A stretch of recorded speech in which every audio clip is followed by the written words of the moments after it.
बहुत पहले की बात है। एक राज्य में किशन नाम का एक आदमी रहता था। वो बड़ा ही लोभी किस्म का इंसान था। उसके घर एक दिन एक सन्यासी मेहमान आए। रात गपशप होने लगी। सन्यासी ने कहा, तुम यहाँ क्या छोटी मोटी खेती में लगे हो? थोड़ी ही दूर दूसरे राज्य है, वहाँ यात्रा करो तो पता चलेगा। जमीन इतनी सस्ती है कि लगभग मुफ्त में मिल जाती है। तुम ये जमीन बेच बाच कर उस राज्य में चले जाओ, वहाँ हजारों एकड़ जमीन मिल जाएगी। किशन का लालच जगा। दूसरे ही दिन सब बेच बाच कर वो एक घोड़े के साथ उस राज्य की राह पर चल पड़ा। जब किशन वहां पहुंचा तो उसे बात सच मालूम पड़ी। उसने पूछा कि मैं जमीन खरीदना चाहता हूँ। तो वहां के लोगों ने कहा कि जमीन खरीदने के लिए तुम जितना पैसा लाए हो रख दो, और कल सुबह सूरज के उगते ही तुम निकल पड़ना, और सांझ सूरज के डूबने तक जितनी जमीन तुम घेर सको घेर लेना। बस चलते जाना, जितनी जमीन तुम घेर लो। सूरज के डूबते डूबते उसी जगह पर लौट आना जहाँ से चल पड़े थे। बस यही शर्त है, जितनी जमीन तुम चल लोगे उतनी जमीन तुम्हारी हो जाएगी। किशन रात भर सो न सका। तुम भी होते तो सो न सकते। ऐसे क्षणों में कोई सोता है? रात भर योजनाएं बनाता रहा कि कितनी जमीन घेर लूं। सुबह दौड़ के लिए तैयार हो गया। सारा गांव इकट्ठा हो गया। सुबह का सूरज उगा और किशन भागने के लिए तैयार हो गया। उसने अपने साथ रोटी ले ली, पानी का भी इंतजाम कर लिया। रास्ते में भूख लगे प्यास लगे तो सोचा था कि चलते चलते खाना भी खा लूंगा, पानी पी लूंगा। रुकना नहीं है, चलना है, दौड़ना है। उसने दौड़ना शुरू किया, क्योंकि चलने से तो आधी ही जमीन घेर पाता, दौड़ने से दुगनी हो सकती थी। वो खूब भागा, भागता रहा।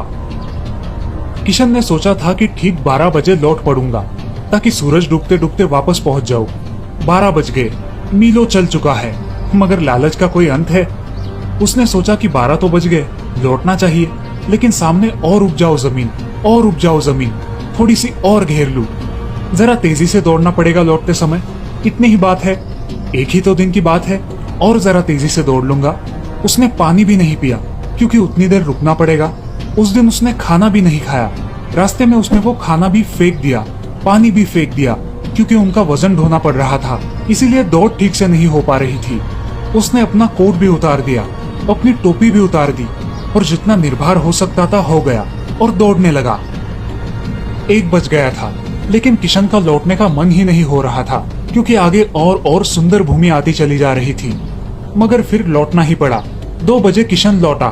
अब घबराया, सारी ताकत लगाई, लेकिन ताकत तो खत्म होने के करीब आ गई थी, क्योंकि वो सुबह से दौड़ रहा था, हांफ रहा था, घबरा रहा था कि पहुंच पाऊंगा कि नहीं, वो भी सूरज डूबने तक।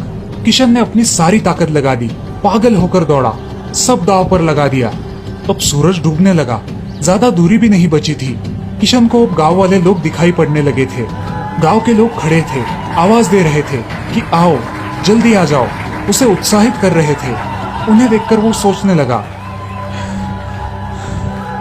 अजीब सीधे साधे लोग हैं, इनको तो सोचना चाहिए कि मैं मर ही जाऊं, तो इनको धन भी मिल जाए और जमीन भी न जाए, मगर ये बड़ा उत्साह दे रहे हैं कि भागो और भागो।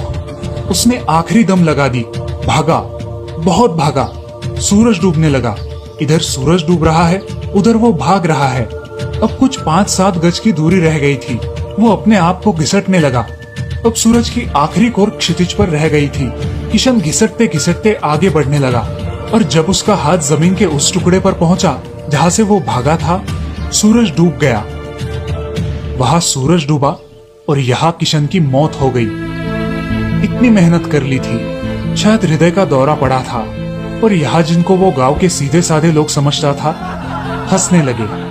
गांव में इस तरह के पागल लोग आते ही रहते हैं। ये कोई नई घटना नहीं थी, अक्सर लोग आ जाते थे खबरें सुनकर, और इसी तरह से मरते थे। ये कोई अपवाद नहीं था, यही नियम था। अब तक ऐसा एक भी आदमी नहीं आया था जो जमीन घेर कर जमीन का मालिक बन पाया हो। ये कहानी तुम्हारी कहानी है, तुम्हारी जिंदगी की कहानी है, सबकी जिंदगी की कहानी है। यही तो तुम कर रहे हो, दौड़ रहे हो कि कितनी जमीन घेर ले। 12 भी बज जाते हैं, दोपहर भी आ जाती है, लौटने का भी समय होने लगता है, मगर थोड़ा और दौड़ ले। ना भूख की फिक्र है, ना प्यास की फिक्र है। जीने का समय कहाँ है? पहले जमीन घेर ले, पहले तिजोरी भर ले, पहले बैंक में रुपया इकट्ठा हो जाए, फिर जी लेंगे, फिर बाद में जी लेंगे। एक ही दिन का तो मामला है, और कोई कभी जी नहीं पाता। गरीब मर जाते हैं भूखे, अमीर मर जाते हैं भूखे, कभी कोई जी नहीं पाता। जीने के लिए थोड़ी विश्रांति चाहिए, जीने के लिए थोड़ी समझ चाहिए। जीवन मुफ्त नहीं मिलता दोस्तों, थोड़ा जीना सीखो आज में। जनकपुर राज्य के राजा को राज्य भोगते काफी समय हो गया था। बाल भी सफेद होने लगे थे। एक दिन उसने अपने दरबार में उत्सव रखा और अपने गुरुदेव एवं मित्र देश के राजाओं को भी आमंत्रित किया। उत्सव को रोचक बनाने के लिए राज्य की सुप्रसिद्ध नर्तकी को भी बुलाया गया। राजा ने कुछ स्वर्ण मुद्राएं अपने गुरुजी को भी दी ताकि नर्तकी के अच्छे गीत व नृत्य पर वे उसे पुरस्कृत कर सके। सारी रात नृत्य चलता रहा। ब्रह्म मुहूर्त की बेल आई। नर्तकी ने देखा कि तबले वाला ऊब रहा है और तबले वाले को सावधान करना जरूरी है, वरना राजा दंड दे सकते हैं। तो उसे जगाने के लिए नर्तकी ने एक दोहा पढ़ा। बहु बीती थोड़ी रही, पल पल गई बिताई, एक पल के कारणे न कलंक लग जाए कोई। अब इस दोहे का अलग अलग व्यक्तियों ने अपने अनुरूप अर्थ निकाला। तबले वाला सतर्क होकर बजाने लगा। जब ये दोहा गुरुजी ने सुना, तब गुरुजी ने सारे मोहरे उस नर्तकी को अर्पण कर दिए। दोहा सुनते ही राजा की लड़की ने भी अपना 9 लखा हार नर्तकी को भेंट कर दिया और राजा के पुत्र युवराज ने भी अपना मुकुट उतारकर नर्तकी को समर्पित कर दिया। राजा बहुत ही अचंभित हो गया। सोचने लगा, रात भर से नृत्य चल रहा है, पर अचानक ये क्या हो गया। अचानक एक दोहे से सब अपनी मूल्यवान वस्तुएं बहुत खुश होकर नर्तकी को समर्पित कर रहे हैं। राजा सिंहासन से उठा और नर्तकी को बोला, सिर्फ एक दोहे द्वारा एक सामान्य नर्तिका होकर भी तुमने सबको लूट लिया। जब ये बात राजा के गुरु ने सुनी तो गुरु की आंखों में आंसू आ गए और गुरुजी ने कहा, राजा, ये नर्तकी अब मेरी गुरु बन गई है, क्योंकि इसने इसके दोहे से मेरी आंखें खोल दी है। इस दोहे से ये कह रही है कि मैं सारी उम्र जंगलों में भक्ति करता रहा और आखिरी समय में नर्तकी का मुजरा देखकर अपनी साधना नष्ट करने यहाँ चला आया। राजा, मैं तो चला। ये कहकर गुरुजी तो अपना कमंडल उठाकर जंगल की ओर चल पड़े। तभी राजकुमारी ने कहा, पिताजी, मैं जवान हो गई हूँ, आप आंखें बंद किए बैठे हैं। मेरी शादी नहीं कर रहे थे और आज रात मैंने आपके महावत के साथ भागकर अपना जीवन बर्बाद कर लेना था, लेकिन इस नर्तकी के दोहे ने मुझे सुमति दी है कि जल्दबाजी मत कर, तभी तो तेरी शादी होगी। क्यों अपने पिता को कलंकित करने पर तुली है।